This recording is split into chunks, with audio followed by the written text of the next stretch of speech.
Sebabnya reformasi institusi ni sebenarnya boleh buat daripada awal lagi. Dah tahun ketiga dah nak masuk tahun keempat baru nak buat, jadi orang pasti akan rasa sanksi.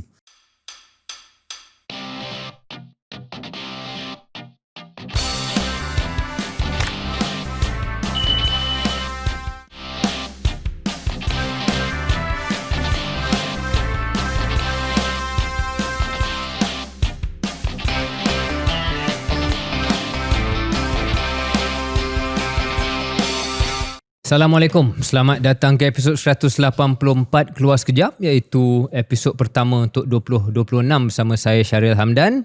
Saya Zaidil Baharudin. Dan saya Nick Nazmi. Okay, saya ada dua co-host pada episod kali ini, Zaidil dengan YB Nick Nazmi. Sebab kita rekod ni pada 10 hari bulan Januari. Jadi kawan kita seorang tu dia hari ni birthday dia lah. Hari jadi dia yang ke-50. Jadi saya tak pasti kenapa dia tak ada kat sini. Mungkin dia buat parti ye-ye ke apa, saya tak pasti lah. Betul. Tapi kita bagi dia cuti satu lagi hari ekstra. Dan episod selepas ni insyaAllah saya akan bersama dia lah kembali kepada KS yang asal. Betul. Bagaimana YB dengan Zaidil, your end of year 2025 dah mula 2026, ada apa-apa cerita nak kongsi? Tak ada cerita, saya fokus dengan saya punya Audiosia sendiri. Lebih masa. Planning untuk tahun 2026. Dan a lot of work lah, banyak kerja dan filling in the calendar, tetamu dan sebagainya. So I was occupied with that lah. Tak ada pergi cuti ke apa, tak ada. Zaidil? Tak ada apa, saya banyak menghabiskan masa doom scrolling dekat social media. Kecoh sekarang ni pembukaan Rembayung tahniah Khairul Aming dengan restoran baru tu. Betul? Dah pergi taklah, nak kena reservation banyak berminggu-minggu. Jadi mungkin tahun ni kita tak dapat tengok lah kot video pendek resepi-resepi dia masa bulan puasa tu lah, sibuk tu lah. So that sort of thing. And then adalah terfikir benda-benda macam tu, biasalah. Jadi low key lah. Cumanya azam tahun baru 2026 apa untuk azam, KS ada ke KS apa? Tanya saya, Azam untuk saya KS ni untuk 2026 personally untuk memperbanyak yang macam ni, iaitu co-host ataupun guest host yang dipelbagaikan. Kita dah cakap benda ni saya rasa berkali-kali lah. Betul? Bersama dengan KJ ataupun dah cakap, dan saya rasa pendengar pun dah dengar beberapa kali. Kita nak cuba pastikan jenama KS ni tidak terlalu terikat kepada KJ ataupun saya. Dan actually my goal personally, kalau ada episod tahun 2026 ni yang tidak memaparkan K dan S langsung. Katakanlah misalnya contoh Nick Nazmi dan Zaidil akan jadi duduk atas sofa dan menjadi co-host. Jadi ke tak episod tu? Dan memang benda ni kita tengah cuba cari jalan lah untuk kalau eksperimen. Bukan orang politik ada yang langsung. Kita open, tapi yelah, tak tahu. Tu susah kan? Agak sukar mungkin. Sukar untuk, dia bukan semata-mata orang kena ada personality dulu ataupun dah dikenali terlebih dahulu, tapi mungkin cara komentar, mengulas, memberi pandangan tu adalah, so there's that awkwardness macam tu lah. Mungkin, tapi I think we're open minded. If somebody yang bukan orang politik, tak ada kena mengena dengan dunia politik, tapi menjadi pemerhati, cuma dalam saya memikirkan benda tu, ada je kot produk-produk digital lain yang memaparkan non-politician. Kan? Adakah bukan kualiti ulasan, bukan nak kata kualiti ulasan kita lebih baik, tapi keunikan ulasan kita tu, mungkin credibility ulasan itu, sebab dilihat datang daripada orang yang ada pengalaman sikit, bukan insight knowledge sangat, adalah sikit-sikit insight info tu membantu, tapi is the experience. Sebab kita pernah melalui benda yang mungkin serupa, so bila kita ulas tu, orang cakap mungkin dia cakap macam ni sebab dia ada pengalaman sekian-sekian sebelum itu. Saya ada idea nakal sikit lah tahun lepas. Bayangkan cuba kalau tiba-tiba macam Khairul Aming host Keluar Sekejap kan. Dia cakap sama politician. Hey, what's up guys? Hey, what's up guys? Okay, hari ni kita nak bincangkan tentang pengerusi Perikatan Nasional. Memang susah sikit lah. Campur-campur, ada PAS, ada Bersatu apa semua. Campur-campur dah siap. Ataupun dia tahu dia masak ni nasi goreng nugget. Tu Maslan. Imagine Ahmad Maslan. Oh my god. Okay. Ahmad Maslan as a podcast host. I think that would be fantastic. I think. No, mungkin sebab Khairul Aming dah sibuk Rembayung. Jadi saya rasa Datuk Syed Maslan patut buat video pendek setiap hari masa bulan puasa. untuk buat rancangan masak dia. Okay. Kita pastikan dia dengar. Dia pastikan dia klip dengar. ni. Tolong. Sebab saya rasa dia akan menyahut cabaran tu. Kita kenal dia sikit kan. Dia pantang dicabar benda-benda macam ni. Dan ulasan dia actually dalam parlimen. I mean awal-awal tu kita dengar, sebab saya sebelum 2018 kita berada di luar parlimen. So mungkin hanya 2-3 cerita yang tentang Ahmad Maslan yang yalah tak, mungkin daripada tu tak berapa best. Tapi actually knowing him and dengar ulasan dia dan pandangan dia actually sangat-sangat menarik. So I think kami pun sebenarnya kita pun tengah berbincang juga untuk lebih masa untuk podcast lebih masa untuk bersama mungkin cooking and tak tahulah tapi kita tengah fikir macam mana nak, because actually cooking and ulasan tak mudah. Bukanlah video masakan lah. Tak, dia menyasarkan mak-mak lah kot. Jadi saya KS mungkin ada dia punya crowd yang lebih lelaki. Betul. Lebih masa dia sebab co-host pun Nani kan. So dia boleh jadi YB saya harap nanti dapatlah kita tengok resepi nasi goreng cempedak. Betul. Okay, kita nak mulakan perbincangan serius kita lah dengan beberapa topik. Kita mulakan dengan amanat tahun baru PM, yang mana Yang Amat Perdana Menteri PM Max bagi ucapan minggu lepas, dan intipati ucapan itu sambil kita merakam, tak out of shot, birthday boy sudah pun masuk ke studio, dan dia menonton rakaman kita tanpa diumumkan terlebih dahulu. Jadi dia tak dengar lah sebarang lawak-lawak hamba kita tentang umur ke-50 dia pada hari ini. Kembali kepada topik serius, agenda reformasi yang menjadi antara intipati utama ucapan ataupun amanat tahun baru PM. Ada 4 reformasi yang diumumkan. Mungkin Zadil boleh jelaskan untuk penonton yang mungkin terlepas. What were the 4 things? Penyokong PMX paling kuat. Dalam meja ni? Dalam 3 ni. Dalam 3 ni? Okay. So video tu kan, sebab orang tengok yang klip tu je, orang tak tengok full. Klip KS yang selalu macam tu. Klip yang KS keluar kan. So KS dia akan ambil yang pujian saja. Yang mana kritikan tu kena tengok yang long form. Betul. Tapi kalau tak silap saya lah, berdasarkan ucapan saya dengar, dia dalam rasanya untuk penjawat awam, kalau tak silap saya, ucapan tahun baru banyaklah dia kata kena pembudayaan apa banyak digunakan. Cumanya dari segi reformasi institusi yang saya nampak lah ada 4 yang dia nak ketengahkan. Pertamanya menghadkan tempoh PM, dan banyak media tak cover, KSN juga, Ketua Setiausaha Negara kalau tak silap saya. Keduanya pemisahan kuasa pendakwa raya dan peguam negara. Ketiga, institusi ombudsman. Dan keempat ialah Akta Kebebasan Maklumat. So ini yang 4 rasanya dia nak bawa ke parlimen lah. Yang 4 yang dia nak ke situ. Jadi kalau kita teruslah jump into it lah. Bagi saya bagus, secara peribadi saya menyokong penuh reformasi institusi, apa-apa yang memperkasakan lagi semak dan imbang, ada semangat demokrasi dan demokrat, saya memang sokong. Cumanya saya nak guna nasihat bila bab politik dan juga janji-janji politik dan juga kerajaan, nasihat yang sama kita gunakan dalam bercinta jugalah. Jangan tengok apa dia cakap, tengok apa dia buat. Mungkin sini saya kritikal sikit dan mungkin YB boleh masuk kalau saya tersilap cakap atau dan sebagainya. Sebabnya reformasi institusi ni sebenarnya boleh buat daripada awal lagi. Dah tahun ketiga dah nak masuk tahun keempat baru nak buat, jadi orang pasti akan rasa sanksi. Dan kemudiannya ada peribahasa Inggeris, the devil is in the detail. Saya nak pergi 2 ni kejap lah. Yang pertama tadi, sebab ada beberapa reformasi institusi yang kita boleh buat sebelum ni yang tak begitu kontroversi, tapi dah boleh buat dah. Misalnya pemansuhan aksa mesin cetak dan penerbitan selama 84. Dah boleh buat. You have the numbers. You don't need 2/3 majority misalnya. Keduanya Akta Universiti dan College University.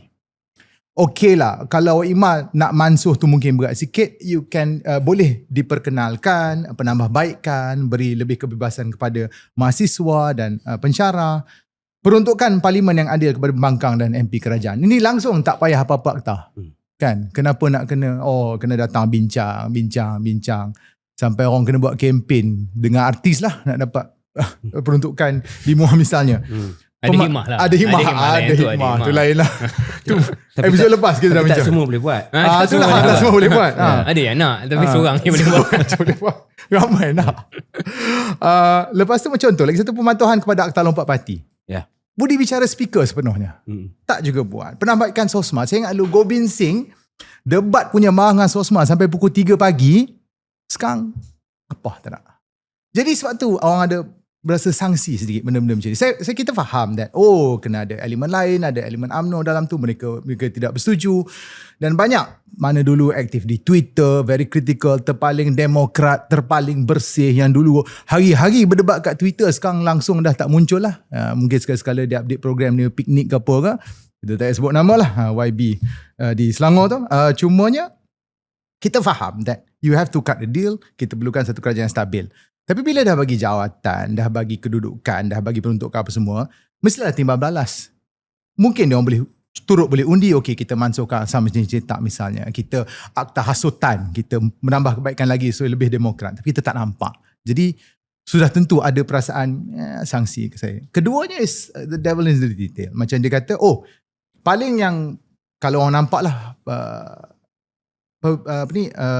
pembezaan atau pengasingan peguam negara dengan kuasa pendakwaan.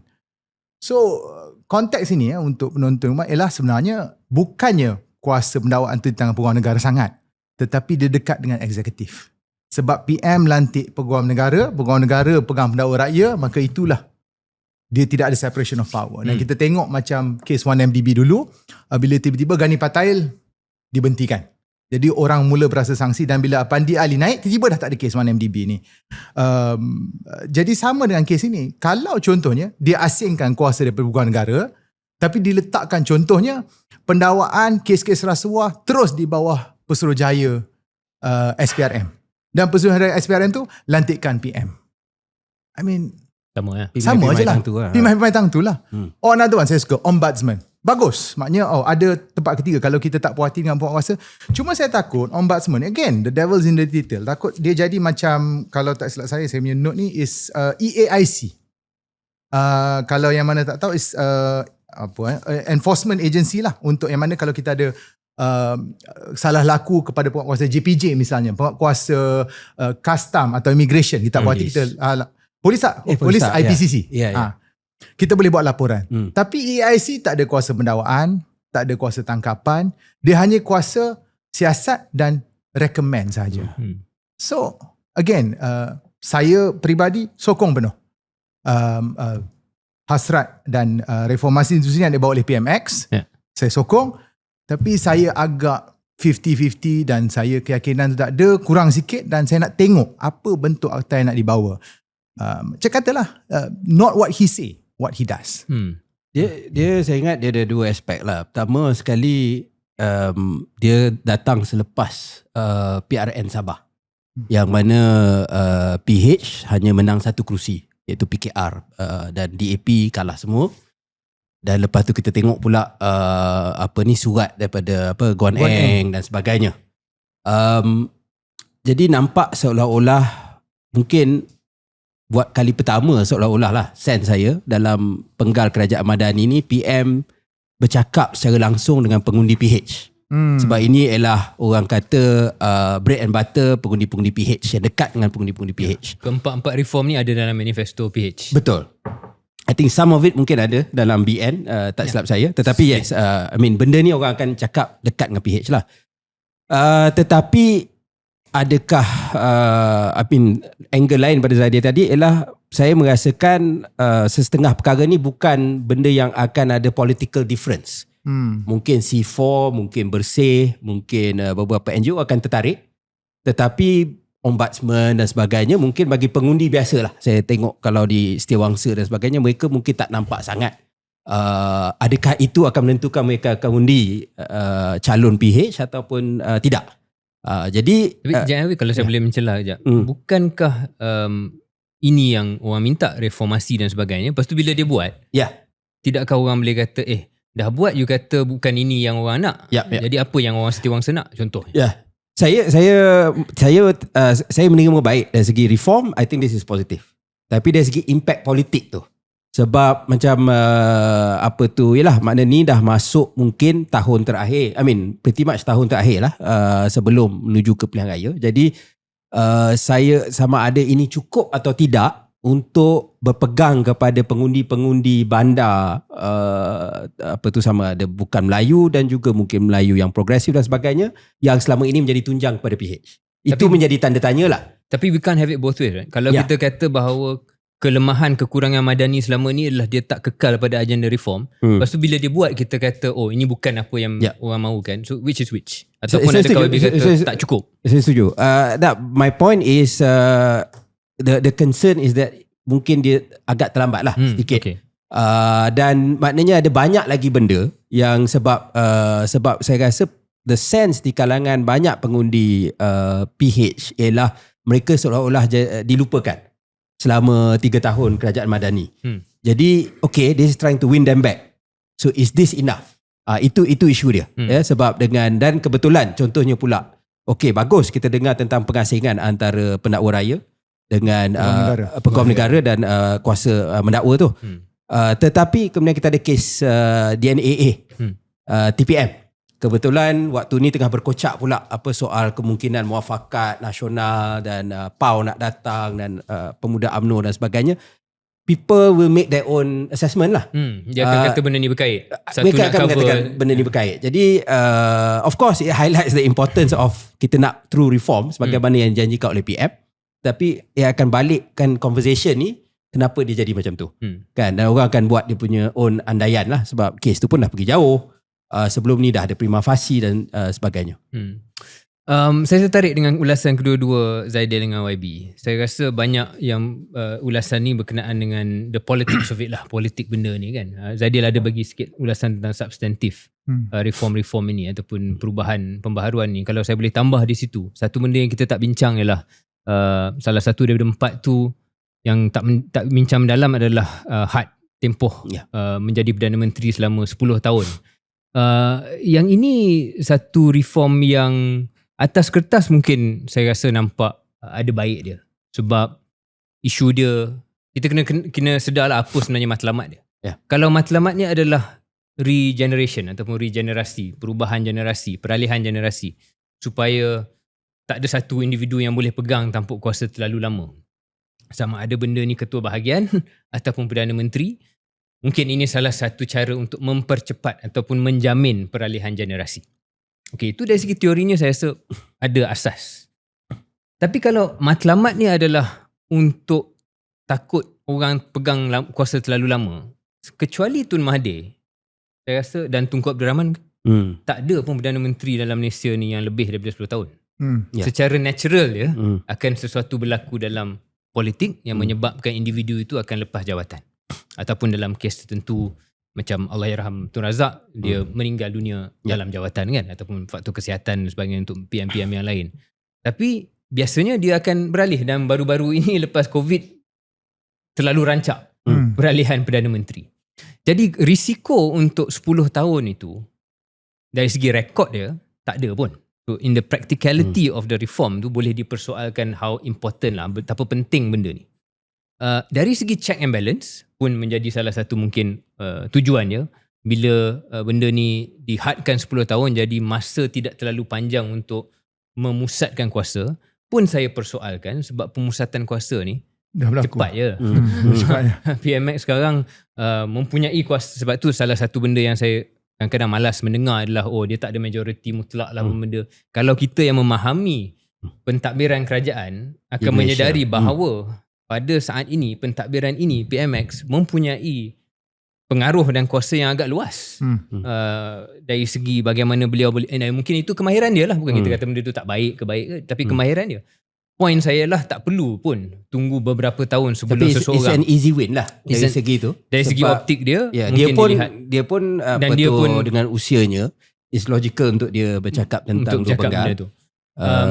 So saya rasa reform yang ini perlu kita kaji dari segi substance dia. Ni bukan soal detail segi Zaidil ataupun YB. This is itself a question, like dia tak adalah benda ni 100% positif. Sebab negatif dia, kita tak nak dalam satu situasi di mana orang akan menjadi tactical. Bila aku nak pergi jadi PM, bila aku nak jadi ketua bahagian misalnya lah, ketua bahagian tak berubah pun.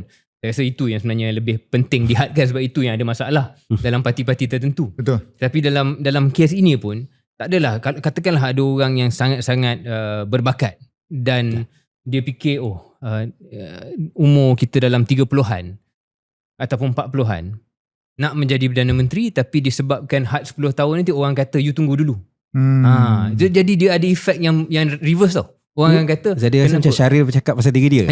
saya tak ada, beramai lagi orang yang umur 30-an 40-an yang boleh jadi PM. Yang point saya lah, dia akan menjadi alasan kepada geng-geng senior mengatakan kenapa you nak pergi sekarang. You tunggulah, sebab bagilah orang yang 50 tahun dulu ambil, 60 tahun dulu ambil, sebab 10 tahun dia tak nampak tak. Jadi efek dia boleh perversely boleh menjadi negatif bukannya positif. Tu dari segi substance yang pertama lah. Yang kedua, soal pemisahan kuasa pendakwa raya peguam negara tu saya setuju dengan kedua-dua co-host saya, iaitu yang penting adalah sama ada pengaruh dan campur tangan daripada eksekutif. Kalau you buat, you pecah pada 10 jawatan sekalipun, kalau semuanya balik kepada PM, punca kuasa yang sama dan mempunyai pengaruh-pengaruh yang sama aja. Jadi yang penting adalah sama ada. Kalau saya baca manifesto PH ni, saya baca dia punya teks, peguam negara akan dilantik dari kalangan ahli parlimen yang berkelayakan. Jadi peguam negara bagi politician kononnya. Dia macam menteri undang-undang lah. Menteri. Jawatan pendakwa raya pula dipegang oleh individu lain yang bebas bertindak tanpa mengira kepentingan politik kepartian. Jadi itu yang ada dalam semangat manifesto PH. Yang ini saya tak dengar dalam ucapan ataupun amanat PM lah. Betul. Kita harap benda itu akan dicerminkan dalam butiran-butiran. Saya wakil PKR, ketua jawatankuasa manifesto untuk PKR. Tapi saya dah lupa dah. Dah lupa. saya dah check balik, saya dah semak semula. Inilah yang dijanjikan oleh Pakatan Harapan. Jadi overall saya rasa ialah benda yang baik. Kita persoalkan ataupun kita bangkitkan isu timing, sama ada terlalu lambat ataupun dari segi skalanya, adakah ini yang dimahukan oleh penyokong-penyokong tegar PH yang bila bercakap tentang reform. Tapi saya rasa kita semua boleh akui bahawa sekurang-kurangnya ada. It's still better than 1 month ago bila tak ada pun langsung bercakap tentang benda ni. Jadi mungkin ia reaksi politik selepas prestasi yang hambar dalam PRN Sabah, but at least is there. Tapi dalam podcast ni saya rasa kita adillah untuk membangkitkan beberapa butiran-butiran yang kita nak tengok dulu sebelum kita puji mutlak. Okey, jadi itu kita bincang tentang amanat baru PM, amanat tahun baru PM. Kita break sebentar sebelum kita pergi ke segmen seterusnya.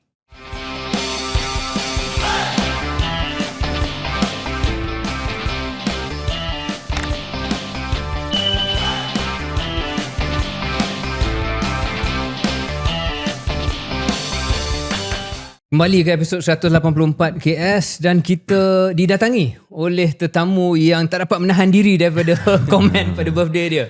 Saudara Khairi Jamaluddin. I got really concerned. Of course, kita dah 2 minggu tak ke udara, terutamanya saya. Sebab episod yang terakhir, Syaril, Zaidil dengan Kian Meng, saya tengok views dekat YouTube sampai 400,000. Episod biasa. So saya rasa terancam sikit. Saya datang hari ni walaupun sepatutnya saya cuti hari ni sebab saya nak ingatkan semua bahawa ini podcast saya lah. Masih ada. Don't forget. Tak ada term limit lah dengan podcast ni. No, term limit. But anyway, thanks Nick for joining. Cuma nak balik kepada isu tadi, saya dengar perbincangan berkaitan dengan reformasi institusi yang dicadangkan oleh ataupun yang diumumkan oleh PMX baru-baru ni. Nak tanya YB, Nick, sewaktu dalam kabinet selama 2 tahun lebih, tidakkah benda ni dibangkitkan ever? I mean of course dari segi pemisahan kuasa peguam negara dengan pendakwa raya, Director of Public Prosecutions, itu dah memang ada kajian. Saya rasa Menteri Undang-Undang pun dah pergi UK dan sebagainya. So yang itu saya rasa dah bincang dalam kabinet. Betul. Tetapi contohnya had tempoh kepada penggal Perdana Menteri dan juga lain-lain, tidakkah ini dibincang ataupun tidakkah ada apa-apa pandangan dalam Jemaah Menteri yang minta supaya disegerakan dalam tempoh 3 tahun dalam Jemaah Menteri? Because that's a long time. Ya. Seingat saya, isu FOI ada dibincang. Isu ombudsman memang ada some work has been done there. Tetapi soal penggal tu seingat saya kalau ada pun sikit lah, kalau ada pun. Saya tak ingat dia dibincangkan dengan mendalam. And kenapa dia ambil sampai 3 tahun untuk buat pemisahan kuasa AG dengan DPP? It's not that difficult. Betul. So saya rasa secara jawapan rasmi ialah bahawa mereka buat kajian dulu dan sebagainya. Okay. But I take it that benda tu actually kalau nak dibuat ialah agak straightforward lah. Okay. Ya. Yang tidak disentuh, contoh yang Zadia sebutkan tadi, mesin cetak, Ya. mungkin Auku, Sosma. although Auku I'm not quite sure what Kat aku dah banyak dah di Section Masuk lah. 15 dah dimasukkan. Akta Sultan. Akta hasutan dan juga satu benda yang dah lama dibincangkan soal pembiayaan politik, dana politik. Itu tak ada langsung. Saya rasa itu lagi pressing kot. Betul. Daripada tempoh Perdana Menteri. Dan dia secara saya tak rasa macam co-host lah. Sorry. Tapi saya rasa in fact pembiayaan tu sepatutnya boleh datang sekali dengan pembiayaan pembiayaan parti politik dengan juga pendanaan ahli parlimen can come together. Yeah. Dan saya tahu itu juga ada jawatankuasa parlimen dan sebagainya, tetapi the basic structure dah dibincang begitu lama. Saya kata in fact zaman Datuk Seri Najib pun ada, kemudian pada zaman PH pun ada, dan sekarang pun di kalangan BBC memang ada, dan juga pembangkang ada dibincangkan, tetapi tidak nampak banyak movement di situlah. Yeah. Yang satu lagi ialah yang akta-akta yang lain ni tidak banyak dilihat lah, tentang tak macam akta mesin cetak pun saya tak dengar. In fact itu pun actually mesin cetak, what is there, because mesin cetak pun berapa banyak surat khabar yang ada. Betul. The internet is already quite Sepatutnya free. Mansuh tak ada masalah lah kan. Pretty much actually, betul. So it's very Dan low hanging fruit. pembiayaan ahli parlimen pembangkang lah. Ya, Dana. Betul. Ahli parlimen pembangkang. Because it seems to me langkah ini, saya rasa you all dah cover dah tadi, tapi saya nak tambah sikit. Dia lebih kepada nak pastikan yang dikendong tu tak tercicir lah. Sebab mungkin yang kejar tu susah nak dapat, iaitu pengundi-pengundi yang betul, yang tak kisah sangat tentang institusi, reformasi institusi, tetapi ini nak pastikan yang kendong tu hardcore PH, stay with PH lah. Betul. Tapi komen dia adalah one, dah terlewat, tak pasti sama ada ini akan move the needle. Dan yang kedua, saya tak pasti sama ada even within hardcore PH yang ini betul-betul politically penting lah isu ni. Of course kita semua setuju, tak ada siapa di dalam meja ni yang saya rasa tak setuju dengan reformasi institusi, tetapi timing dia lewat dan juga cynical sebab selepas Sabah. Betul. Dan ketiga, sejauh mana dia akan move the political needle lah. I don't know, Syaril, what do you think? Do you think it's going to move anything? No, saya sependapat dengan nada perbincangan kita, that the intipati tu, pemilihan apakah 4 reform itu seolah-olah macam half measure lah.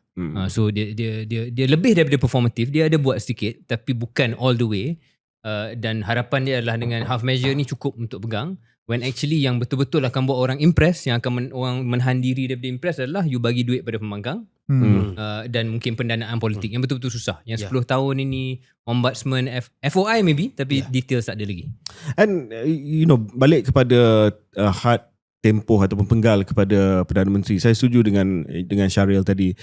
Satu lagi kesan yang mungkin kita tak terfikir tentang ini adalah pada penggal kedua Perdana Menteri tersebut, dia akan jadi seorang lame duck lah, macam di Amerika Syarikat.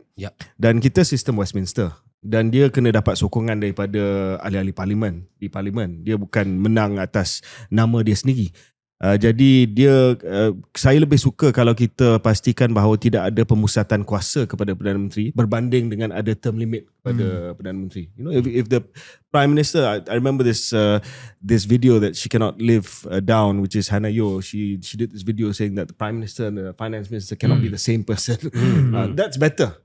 Kalau ada komitmen daripada Perdana Menteri bahawa dia tidak akan pegang pembendaharaan sebagai contoh berbanding dengan dua penggal. I mean, pemusatan kuasa is the issue, not so much that dan fundamentally benda ni juga tidak demokratik, sebab kita menafikan hak pengundi untuk memilih seorang lagi, walaupun dia sistem Westminster, tapi dia tahulah dia tu calon Perdana Menteri untuk pegal ketiga kalau dia buat kerja dengan betul.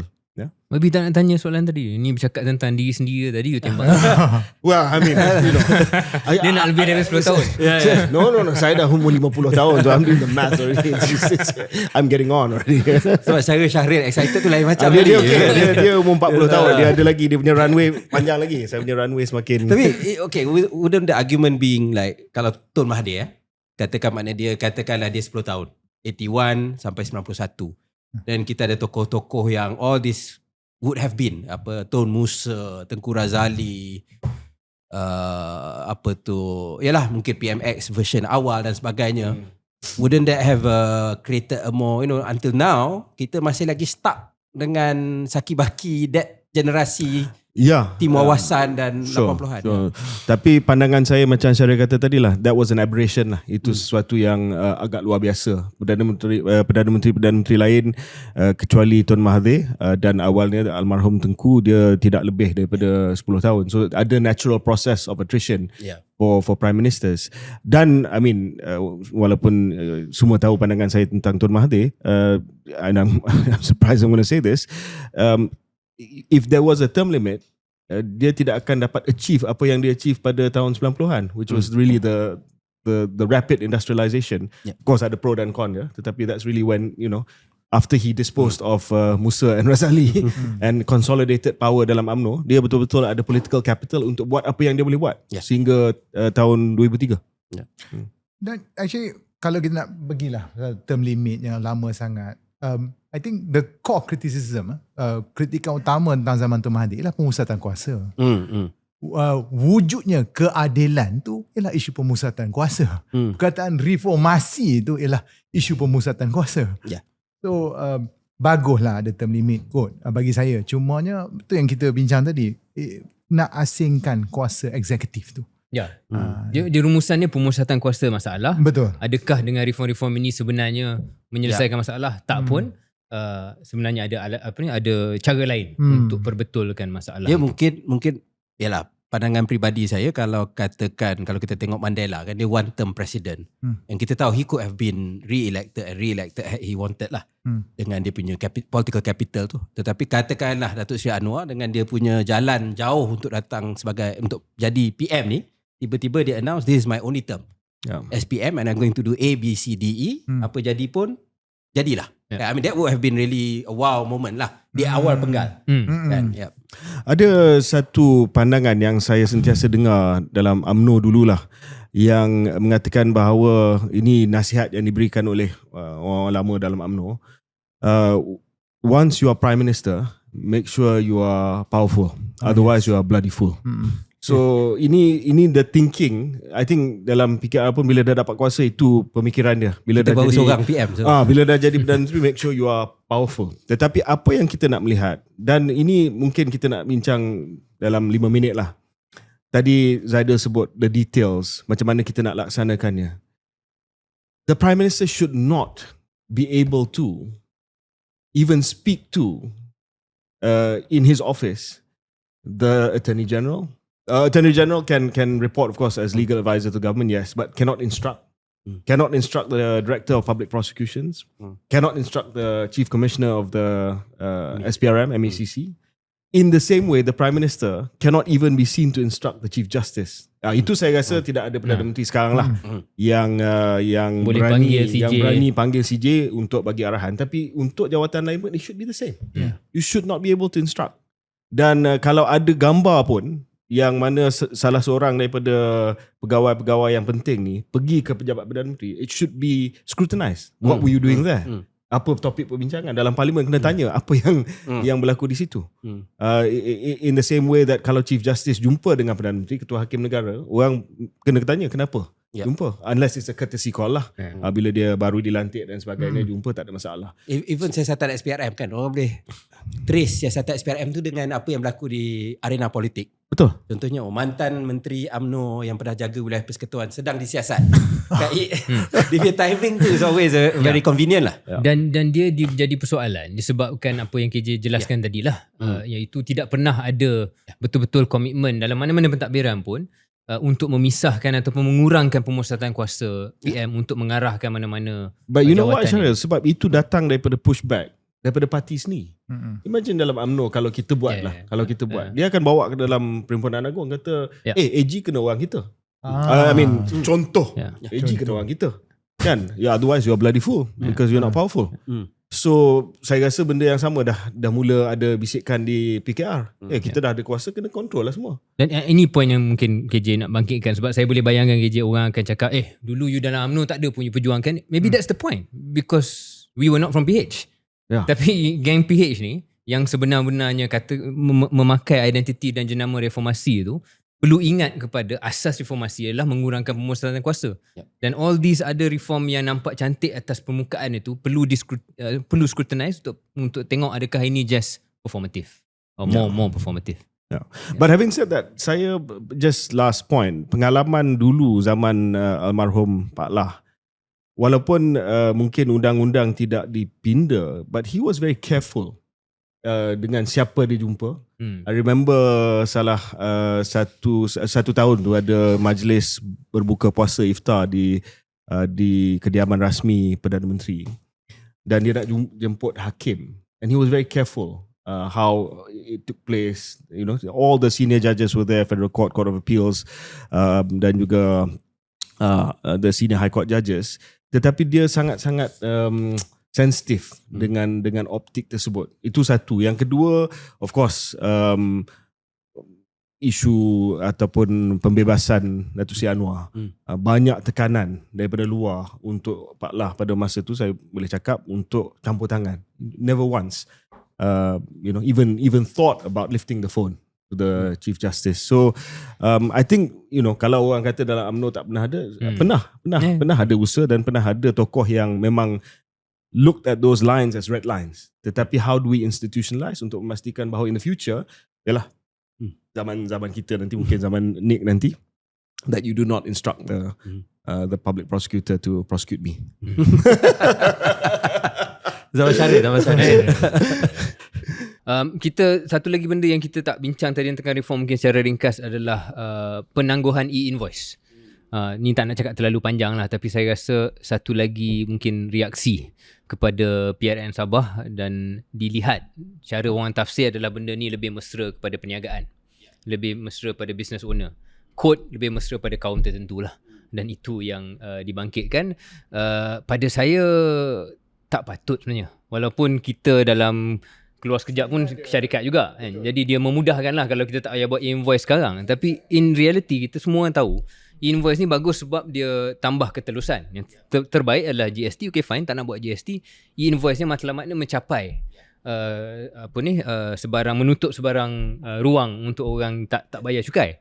Jadi bila tangguh ni kenapa? Saya rasa satu lagi kesilapan, tapi yalah, bila Guan Eng buat surat tu, I mean he could have just pick up a phone call dan sebagainya, tapi bila dia buat secara open, dan of course ada niat perkiraan politik. Dia kena nak cakap dia hero dan sebagainya. Tetapi daripada segi ini jadi the persepsi DAP yang they cannot run away from lah. Mungkin itu yang dia nak. Sebab saya nak sentuh sikit tadi, YB Nur Ismail cakap pasal apa yang PM nak buat ni betul ke ada kesan terhadap pengundi, dan adakah benar akan move the needle yang Khairi cakap tadi. Kita tengok apa surat tu tulis. Kalau kita perasan, kita sebut tadi reformasi institusi. Dia minta 10 tuntutan. Satu tuntutan je mengenai reformasi institusi. Nombor 1, dia kata menunaikan janji manifesto, dia ada 3 ayat je. Dia tak cerita pasal pengasingan kuasa ke apa. 1 mengenai Sabah dan Sarawak, 1 peruntukan Bumi Putra, 7 berkaitan bisnes. So even they know yang kau ni reformasi institusi ni, saya takut lah, saya gusar dia hanya untuk smoke screen. Lagi nampak pengundi di Petaling Jaya, di Kelana Jaya tak marah sangat. Macam tu. Sebab 7 ni berkaitan, dan antara 7 yang diminta selain daripada invoice tu, satu tu dia marah caruman 2% KWSP untuk pekerja asing. Macam spesifiknya dia punya yang DAP kata kami nak 6 bulan reformasi dalam masa 6 bulan. Salah satu tu 2% KWSP untuk foreign worker ke biar betul. Lagi satu agak belik juga, tuntutan khusus berkaitan cukai pembelian keluli dalam Malaysia. Dan KWSP tu dibuat zaman DAP pegang portfolio, bukan zaman Ramadan. So saya macam so it's jadi, business lah. Dia pasal business. And a particular stakeholder. So personally kita nak benda ni berjaya, kita nak benda ni dibuat. One information institution. Tapi maaflah kalau saya rasa sedikit jaded. Maaflah. Sebab saya baca surat tu macam, ya betul. Itulah. I mean saya setuju sangat dengan pandangan Zaidil. Of course kalau yang saya sebutkan tadi yang tengah kendong tu jangan tercicir. Ini DAP lah, dia punya supporters, penyokongnya ramai datang di kalangan peniaga-peniaga kecil dan sederhana daripada kaum Cina. I mean, I'm just gonna say what it is lah. I don't want to skirt around the issue. Dan Guan Eng is responding to that sebab dia tahu apa yang berlaku di Sabah, satu.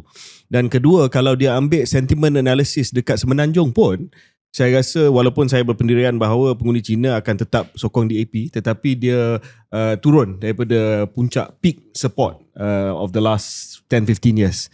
Dan sebab itu dia cuba buat apa yang dia buat untuk memastikan bahawa they can retain that support. And these are majority of your Chinese business community. They're not the big guys. They're the small medium SMEs. Yeah. Okay, jadi selain daripada isu amanat tahun baru PM, semua itu berlaku dalam backdrop kehangatan politik dalam seminggu, 2 minggu ni.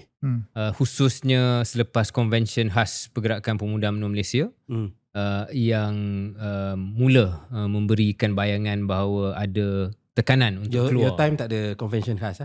My time tak ada convention khas pemuda, tapi my time ada convention khas yang mana ada disebutlah bahawa AG itu kena orang kita lah. Itu convention khas lain. Sangat khas tu. Dan sebenarnya saya bangkitkan benda tu juga sebab saya rasa dia datang selepas keputusan mahkamah, 2 keputusan mahkamah yang mengecewakan penyokong-penyokong Datuk Seri Najib. Satu adalah addendum itu tidak disahkan, bukan tidak disahkan, tidak boleh diguna pakai.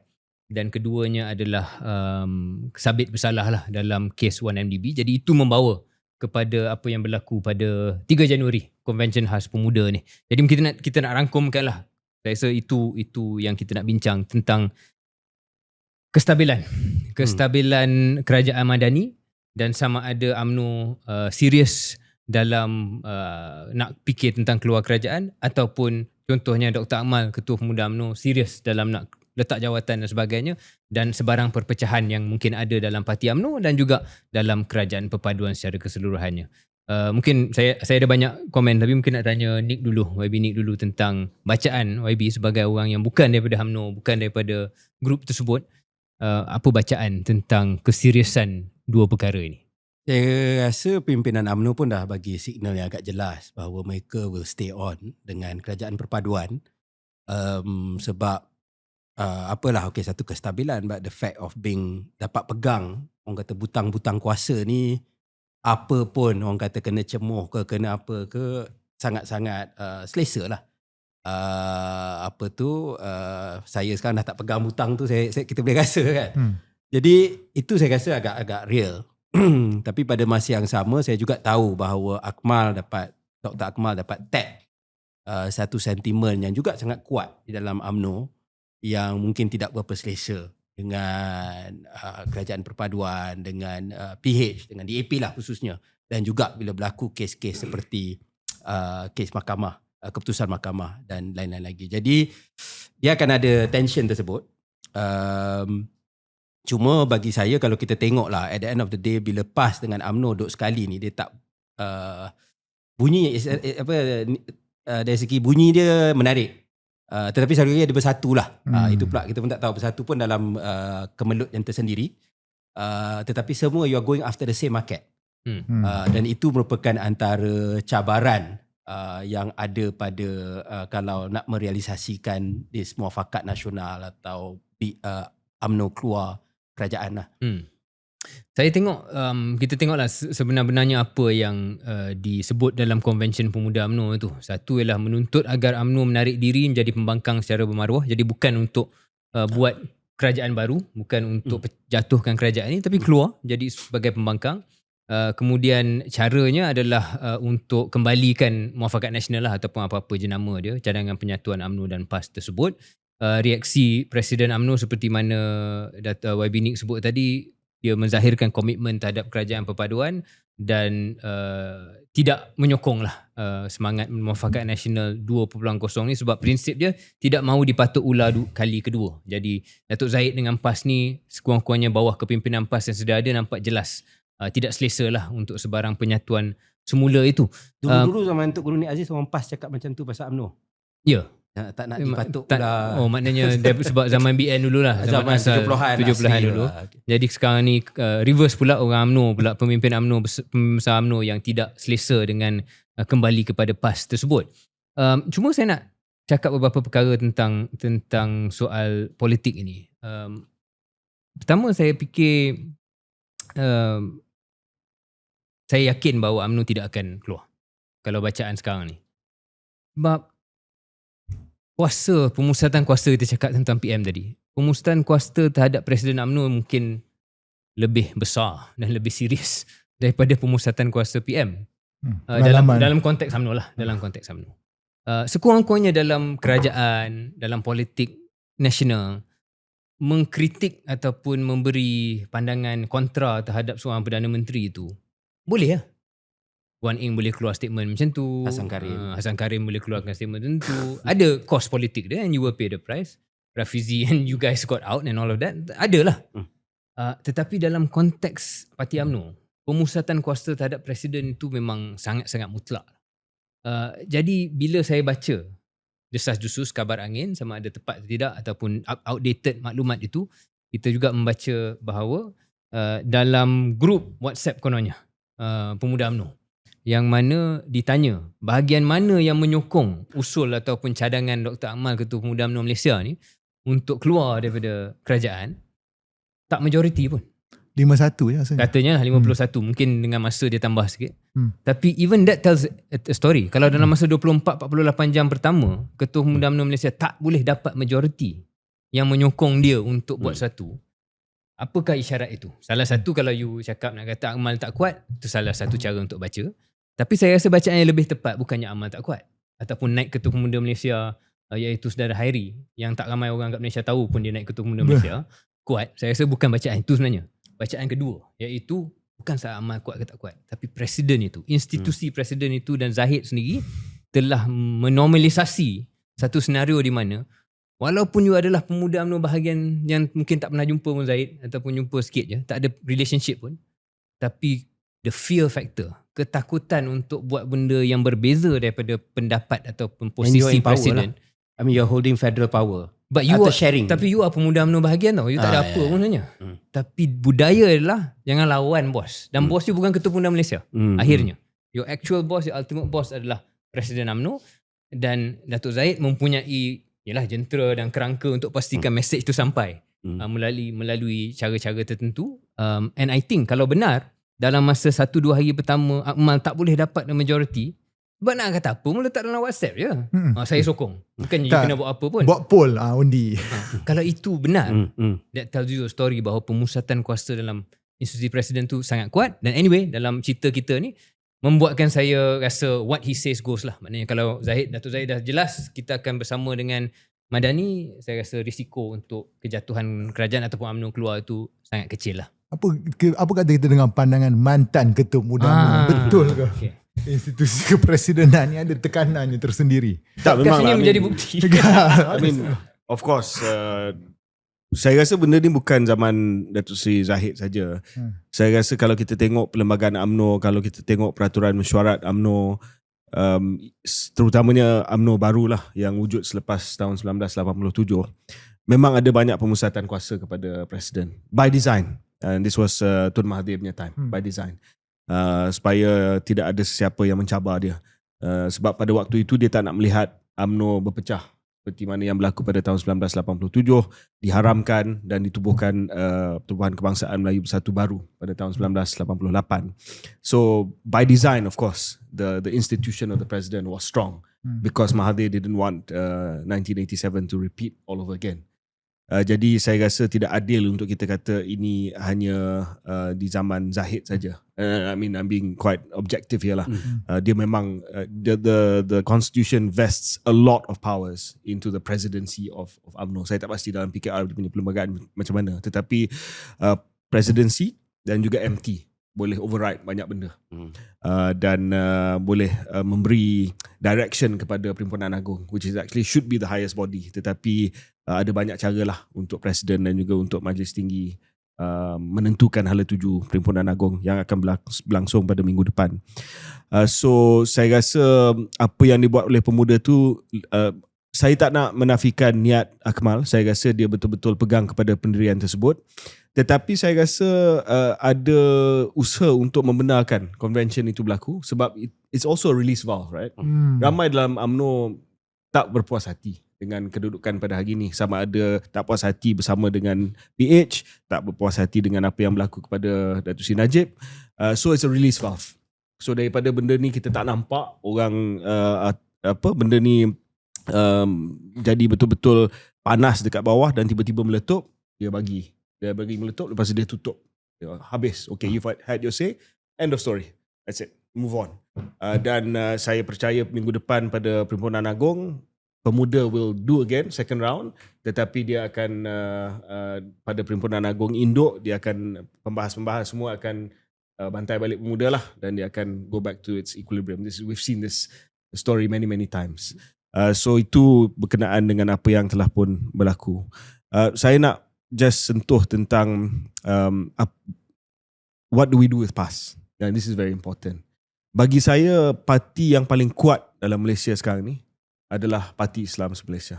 No doubt about it. Saya maybe 1 year ago I would have said DAP and PAS, tapi saya rasa hari ni PAS lebih kuat daripada DAP. Pengaruh dia lah in their constituency, in their heartland. Dan dia dah menang di Sabah. Dan dia menang one seat, walaupun itu faktor calon, tetapi dia bertapak di Sabah. So the party that's on the rise, parti yang sedang meningkat sokongan sekarang ni adalah PAS. No doubt about it. So UMNO ada 3 pilihan saja what to do with this PAS. Sama ada there's 3 C's. 3 C's is a scenario that confronts the president of UMNO today. Whether you confront PAS, whether you contain PAS, or whether you co-opt PAS. Itu saja. Kalau confront, maksudnya you make your decision, kita akan bersama dengan PH, kita akan lawan BN, all out. Yeah? We fight one-on-one. PH-BN lawan dengan Perikatan Nasional, which is basically PAS lah. Kalau kita tengok Bersatu now is imploded already. Akan ada RAM dia, tetapi RAM tu kecil sangat lah, ataupun saki baki dia. Yang kedua, contain. Maksudnya tidak ada MN. Mungkin Barisan Nasional akan go solo, tetapi ada strategic alliance dengan PH in some places, and tell PAS, okay, we contain you, we will not encroach Kelantan, Terengganu, you stay there, we stay there, and we'll have some friendly fights in the middle. Ataupun dia co-op terus, which means MN lah. It means BN dumps you, UMNO dumps PH, and they go with PAS. So that's the only 3 scenarios that exist for the president of UMNO to decide. Tapi kekuatan tu bersama PAS lah. Well, depends on apa yang akan berlaku kepada UMNO. Sebab UMNO selama ni adalah pesaing kepada PAS. Tetapi today, hari ni, sebab UMNO sekarang ni adalah a shadow of itself, adakah dia dalam keadaan untuk menentukan kalau ada MN pun, dia adalah the senior partner?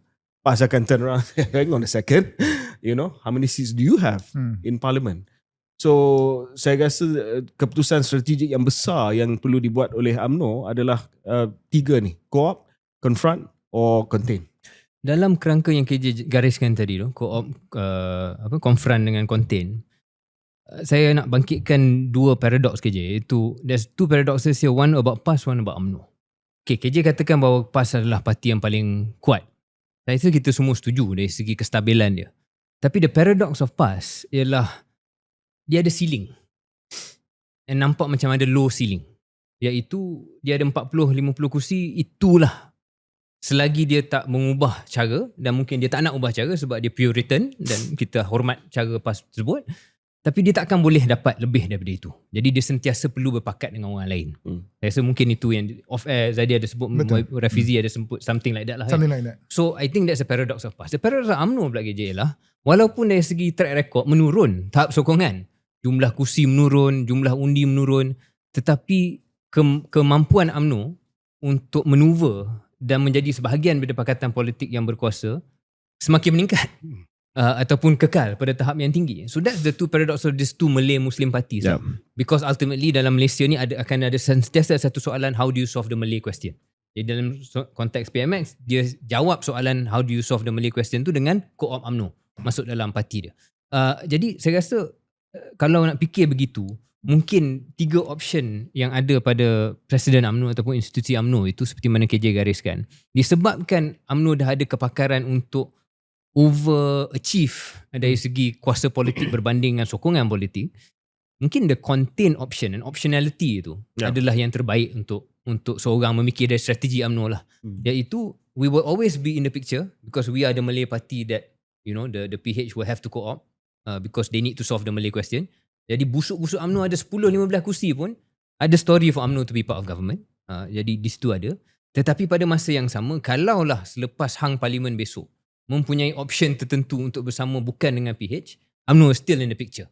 Jadi paradoxically KJ, the party that saya yakin akan ada dalam kerajaan selepas 2027 adalah UMNO. Barring a wipeout lah. Barring a wipeout. If you have 5 seats then susah lah. Yeah. If you have 15, 20. Saya rasa the smart move of course is containment lah. Optionality. Maknanya ada some deal dengan PH, ada friendly fight dengan PAS, ada some understanding dengan PAS contoh dekat Kelantan, something like that lah. And then you take your chances there. But unless selagi UMNO tidak kembali ke kedudukan yang kuat, dia terpaksa main containment lah. Kalau dia dah kuat, of course dia confront lah. Dia akan confront macam dulu. Anything else you nak tambah tadi dalam hal satu lah, okay lah, we're talking about grand strategy apa semua. I want to go a bit lower bit lah yang pasal gerakan pemuda tu sendiri. Mungkin sini kita boleh belajar lah apa tactical mistake dia buat atau kenapa tidak dapat traction walaupun kita tahu Akal Umbi masa marah tentang kes bosku dan sebagainya. Satu lah, baguslah buat dekat himpunan kat PWTC. Tapi kita tahu tu bukan Dewan Merdeka lah. Sebenarnya bukanlah bilik terpaling besar. Jadi kita tak terkejut kalau laporan tu katakan hanya 51 ketua-ketua pemuda bahagian yang menyokong. Cumanya dalam apa-apa, bila kita sebut tentang tekanan atau kita rundingan, when you negotiate, your negotiation will only mean something if there's consequences. Kita berunding tu hanya berkesan kalau ada akibat. Kalau orang tak bagi apa kita nak. Masalah sekarang ni, tak ada akibat. Dia yang letak jawatan, itulah akibat pada diri sendiri. Dia sendiri je lah. Tu pun kita tak tahu betul ke tidak. Okay, ucapan kuat berdegar-degar, hidup ni koyak apa, kertas A4 saya nampak siapa tak koyak. Berapa ramai ketua pemuda bahagian letak jawatan ahli majlis ataupun lantik dekat GLIC atau State GLC. Itu pertama. Keduanya, kena ada follow up plan. Macam tadi Syahrir ada sebut, tak siapa kenal ketua pemuda UMNO Malaysia.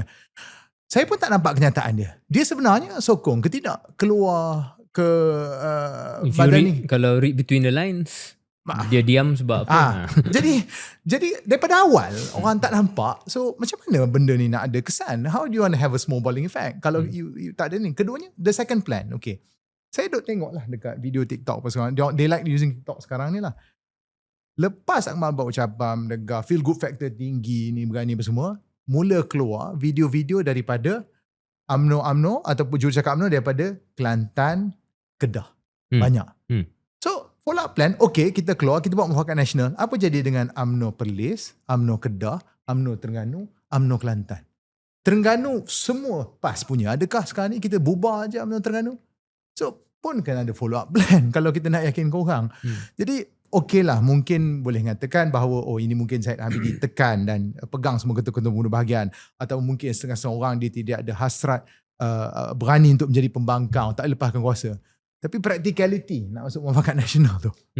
Kan, if you want to convince someone to change a plan, you must have a plan. Kita kena ada rancangan juga. Yeah, but you know, Zada, sometimes pemuda, pergerakan pemuda lah, AMK ke pergerakan pemuda UMNO, Angkatan Muda Keadilan, sometimes peranan dia is just to raise the issue, not to get anywhere pun. Macam saya kata lah, it's a pressure release valve. Dia tahu dia tak akan dapat buat sebab parti induk tak setuju. Tetapi kalau dia tak mainkan peranan tu pun, saya rasa tak bagus juga sebab benda ni tengah hangat di bawah. So people who are saying Akmal has failed sebab apa yang dia cadang tu tak jadi, saya rasa tidak berapa faham peranan pergerakan pemuda ataupun angkatan muda dalam parti politik. You know, you are there to say a counter view. not necessarily to get it done, but maybe presiden dan juga kepimpinan parti akan fikir 2-3 kali sebelum buat apa-apa keputusan nanti. Boleh, tapi at the price of Akmal's punya reputation lah. One of it. I like the part where Rafizi said something like this. Right? He said, okay, it's like the story of the boy who cried wolf. Kalau tiap-tiap kali sikit-sikit nak ugut, nak keluar, tapi tak pernah jadi, orang makin kurang serius lah. Maybe he shouldn't have said tiba masa untuk saya undur lah. Tetapi No, I think what Rafizi is saying is UMNO cakap nak keluar kerajaan, UMNO cakap nak keluar kerajaan, tapi tak keluar-keluar Tak pun. keluar pun. So that is where but that's not really UMNO, it's pemuda. So saya rasa categorization tu pun tak adil juga. Kalau lain lah kalau MT kata dan tak buat. It's pemuda. It's just a part, of the party. Saya rasa orang tak mungkin sebab saya pernah pegang jawatan ketua pemuda, Nick pun pernah pegang jawatan ketua pemuda, Syara naik ketua pemuda, kita faham lah. We know we're not going to get it anyway, but we have to say it. Conscience of the party lah, so to speak. But up to a special perhimpunan. Habis nak buat kat mana? PAW lah. Ucapan dasar. Ya, mungkin dia nak build up kepada PAW, mungkin akan ada sekali lagi dia akan cuba. Tetapi saya rasa they've done their part lah. So maknanya kalau ikut pandangan Cik Gadi, it's more of a macam wayang sikit lah. Just of a pressure valve gitulah. Saya percaya niat Akmal, dia memang pegang pendirian tersebut. Memang he believes in it. Yeah, so I don't think it's wayang. Tetapi that it was allowed, takkanlah dia boleh menganjurkan sesuatu di PWTC tanpa kebenaran presiden. Syara, you know this. If I caught wind of something that I didn't want and I'm president, I would have told them to get out. Or just shut the doors. Tetapi dibenarkan because presiden pun rasa okay. Yeah, I mean, And then kita akan bagi PH tahulah dalam UMNO ni ada pelbagai pandangan. It works to the president's favour also. Yes. Okay, so, I'm with you, but give me something lah. give me some. I mean, bacaan yang KJ jelaskan itu membuktikan sekali lagi bahawa Zahid is playing at a different plane. Of course. Dia bermain pada level yang lain daripada Akmal dan orang lain. Kalau benar itu bacaan dia, He's a seasoned hand. and kalau benar Akmal betul-betul berpegang pada benda ni dan akhirnya akan lepaskan jawatan, dia kena game lah.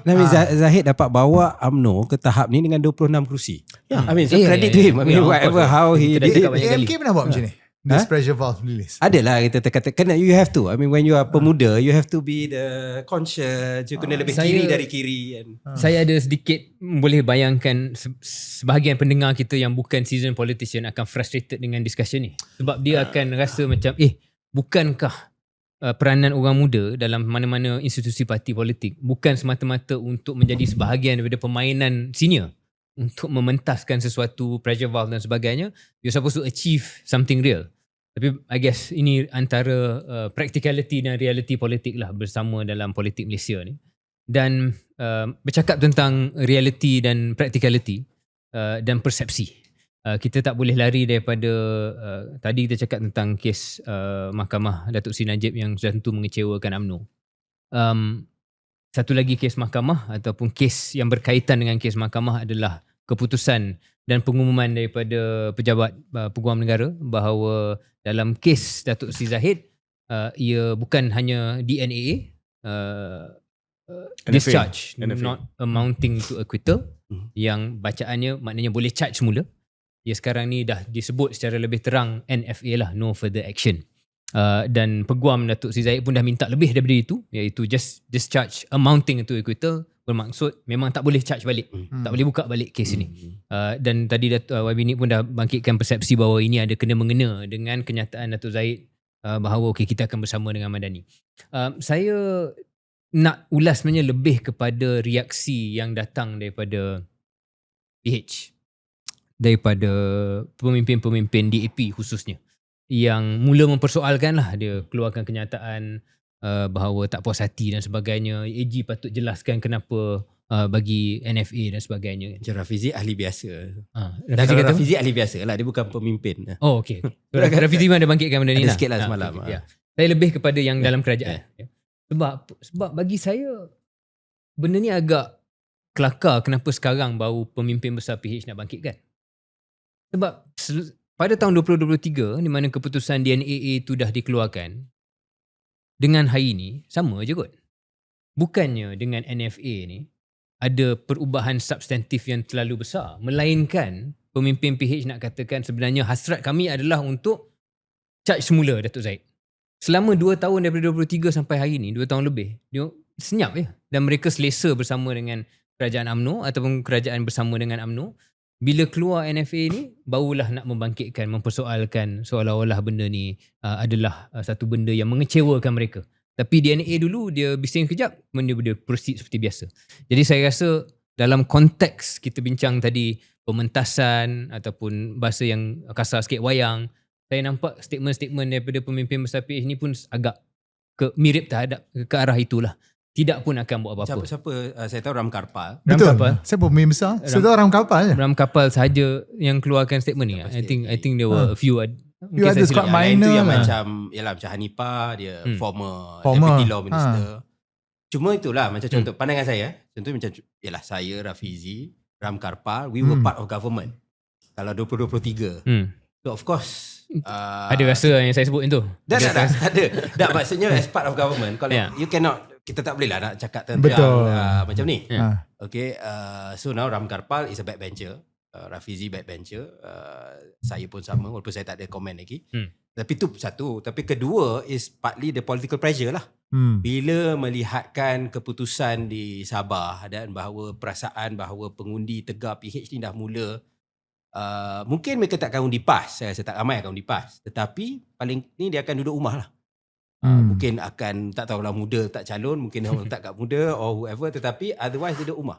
And I don't think dia tak kisah pun. That dulu-dulu kita mainkan, kalau PAS menang jadi menang, dia kata lah PAS menang 33 bulan. You got to be careful about that view, you know. Yeah. Maybe Chinese voters for PH mungkin takkan undi PAS lah. But I think the Malay voters, Malay voters issue lain. that's shaky now. Yeah, I agree. Malay voters is they have no, dia punya ke barrier dia untuk undi PAS tu rendah, sangat rendah. Fear factor dah tak ada dah. Dan mungkin dia tak nak conservatism per se. Tetapi soal macam PAS ni dilihat bersih rasuah, lebih reasonable, itu juga satu tarikan lah. But my point is now orang-orang PH ni dah rasa that heat. So dia now kenalah sebut sikit. Kena sebut benda tu. Ya. Tapi setujulah bahawa honeymoon akhirnya tu pun dah habis. Dah habis lah. Dah habis. Tapi ini pun bukan garisan merah lah. Bukan lah. Memang langsung Ram bukan garisan Kapal merah. je pun. Dia lebih risau 2% cukai KWSP ke SME kepada pekerja asing daripada DNA ni lah. Tengoklah. Tak ada pun surat terbuka Lim Guan Eng marah DNA ni. Tak adanya lah. Dia lebih marahkan cukai kat keluli. Macam Fair point. Carbon tax let's call a spade lah. That's why dulu kan dia ada episod sebelum ni orang Melayu risau bila Han Ayuh jadi menteri wilayah akan ada perubahan besar-besaran. Tak. They won't play, they won't rock the boat. Mungkinlah 1-2 hari dengan Koming sebut UEC. Itu dah tak ada dah. Habis dah. Banyak kuasa dekat ni KL ni pun adalah kuasa yang diberi kepada Datuk Bandar. By law. It's vested under the mayor, not really the minister. Minister tak ada banyak kuasa sebenarnya kat wilayah persekutuan ni. So saya tak risau DAP akan menggoncang kapal untuk menuntut reformasi sangatlah. Saya rasa dia akan perpaduan lebih penting. Jadi bacaan kita kestabilan dalam kerajaan itu masih kukuh. Masih kukuh. Apatah lagi dengan goyahnya pembangkang. Betul. Jadi saya tak kata Madani ni tak bagus. Tapi I think it is fair untuk kata Madani is having a good luck lah. Madani sangat bernasib baik. Masih boleh perform tapi but Syaril again saya nak raise saya nak bangkitkan ni bukan amaran lah, but pandangan saya. Pembangkang nampak goyah sebab apa yang berlaku dalam Bersatu. But PAS again, I come back to PAS. Do not underestimate PAS. Yeah. They're growing in strength quietly, secara senyap. Dan saya rasa apa yang berlaku dalam PN ni pun sebenarnya adalah the rise of PAS. They're taking over now. So kita boleh bincang benda tu sekarang. Are they really taking over? Are they really taking over? Dan siapakah yang akan pegang jawatan pengurus TPN tu andai kata benar-benar PAS yang pegang? Sebab ada juga kekhawatiran dan kembali pada paradox of PAS yang saya sebut tadi KJ.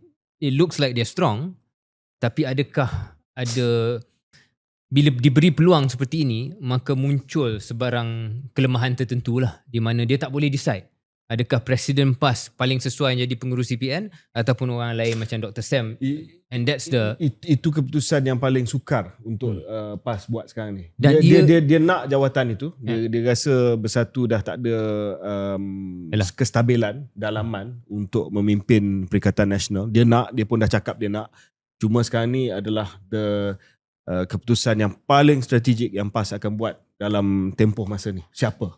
Satu ialah strategik. Satu lagi mungkin dia susah nak capai keputusan itu atas benda yang kita sedia maklum lah dalam PAS ni. Adakah mereka bersedia untuk meletakkan calon yang bukan ulama'? Bukan datang daripada garis ulama' itu sebagai pemimpin besar. Sebab pengurus CPN ini, message-nya adalah this is our calon Perdana Menteri lah. Tapi saya rasa keputusan itu ada di tangan seorang saja. Presiden PAS.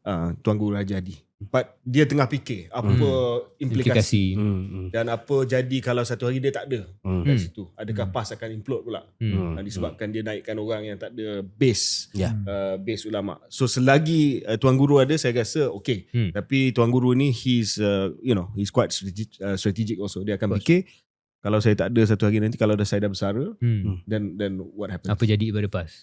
Kalau That's why they're taking the time. Shall we talk about that? Kita cakap bukan PAS semata-mata, tapi dalam masalah Perikatan Nasional ni sendirilah. Saya nak komen lah bila Tan Sri Muhyiddin Yassin letak jawatan dalam Perikatan Nasional. Ramai orang lihat tu macam satu kelemahan ke apa. Tapi saya tengok macam it's a political masterstroke. Kenapa? Satunya ialah mungkin saya salah lah dan but ni pandangan je lah. I like to go on the contrary sikit.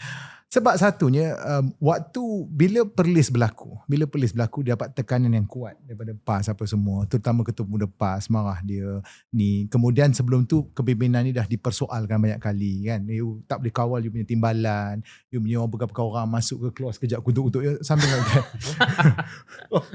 The two ones. The one brothers. Oh yeah. But lepas keluar sekejap, they don't go to any other podcast. Yeah, What betul. did you guys do? I don't know. Dia dah tak angkat phone dah. Dia kata okay lepas ni. Dia tak angkat phone dah. Bahaya ada orang ni lah. Balik pada tadi. Bila tiba-tiba dia kata, okay baik, sebabkan semua apa semua, saya kosongkan. Apa dia hantar? Satu, dia tunjuk, maybe it's not about power. Kalau betul you rasa kepimpinan kita lemah, kosongkan, saya rela beri laluan. So suddenly PAS has this big quandary of pushing pengurus Perikatan Nasional dan sekarang kena isi. Siapa nak kena isi? Dr. Sam, dia muda sangat. Dia bukan ketua parti. Dia bukan ulama. Dia bukan ulama. Ada 3. Ada pula nak kata Sanusi, meriah sangat. Ada kata Hadi Awang, benda-benda macam tu. Dan kita dapat yakinkan mereka. Keduanya apa dia boleh buat ialah dia letakkan burden kepimpinan tu kepada PAS untuk tengok sebenarnya taklah mudah sangat. Okay, senang jadi pengurus CPN Terengganu misalnya. Cuba jadi pengurus CPN Selangor. Pengurus CPN Melaka. Tempat yang tak ada duit, yang tak ada jentera. Suddenly PAS have to figure it out. Masyarakat dia lebih rencam. Dan sekarang Bersatu ada dalam kedudukan, okay. Nah, kita orang pula boleh berkritik. And then suddenly yang kita tengok, dan saya suka komen Rafizi lah, saya tengok 2-3 klip dia. Satu Rafizi ni. Just go on his podcast. What you doing here, bro? Don't come here anymore. Last episode, I was the biggest PMX fan. That's the problem. Everyone looking at one clip only. This episode you're a Rafizi fanboy. No, I'm a Rafizi fanboy. I've been called many names. I'm okay with it. So dia ada cakap that setiap kali PAS dalam coalition, dia akan dapat upgrade. Dia akan naik. Daripada dia seorang, bila dalam semangat 46 berlaku, dia dapat negeri. Bila dalam barisan alternatif, dia tambah kuasa. Bila Perikatan Nasional. And so, even dalam ini junction lah untuk dia. Sama ada dia faham bahawa untuk saya ke tampuk Putrajaya sekali, saya kena bentuk satu coalition dan saya kena cari orang itu dan mungkin ada kenalah. Ataupun adakah saya kena ketengahkan pemimpin yang boleh, bukan memimpin PAS tapi memimpin pakatan, grouping. Itu dia lah. Cuma I thought that was quite a smart move lah. Maybe you're being too charitable kot tadi sebab dia dah tak ada choice. But sekarang kita dengar balik move bahawa ada orang nak push balik Tan Sri Muhyiddin sebagai pengurus CPN. And daripada PAS kan? Ada juga. Ada dengar lah. Something like that. Tapi mungkin ialah bacaan umum yang Puzadi katakan saya rasa ada asas, iaitu dia memberi ujian kepada PAS lah. Adakah PAS boleh luluskan ujian? Dan mungkin daripada bacaan KJ, kita kena bagi masa lah. Kita kena bagi masa. It is a challenge. Orang tak pernah pegang benda ni tapi tak bermaksud tak boleh buat. Betul.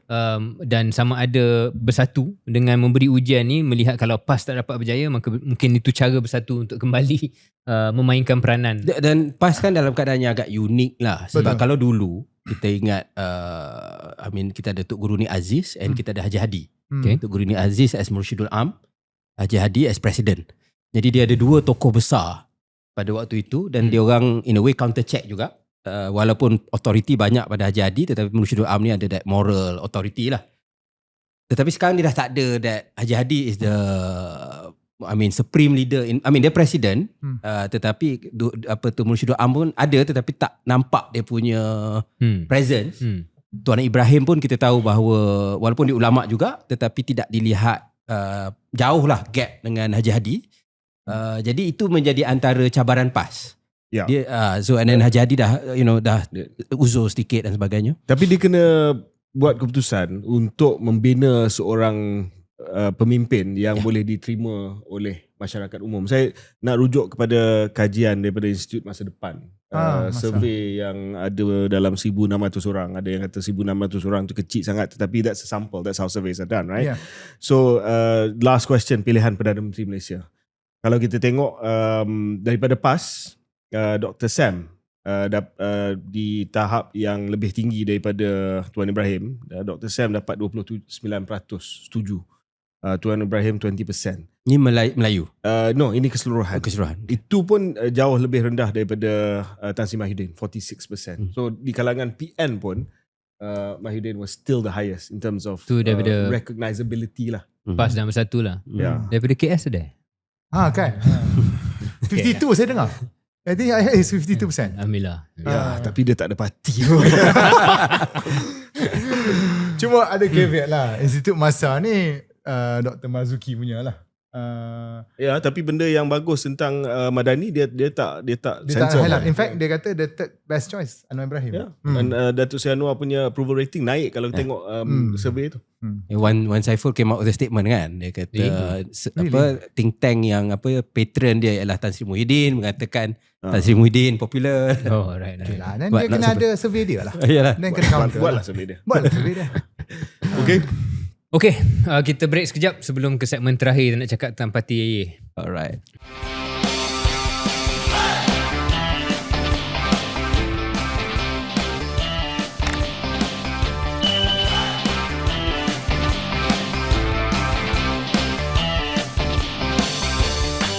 Selamat kembali episod 184 KS. Kita nak cakap tentang Parti AA je KJ dah tak ada.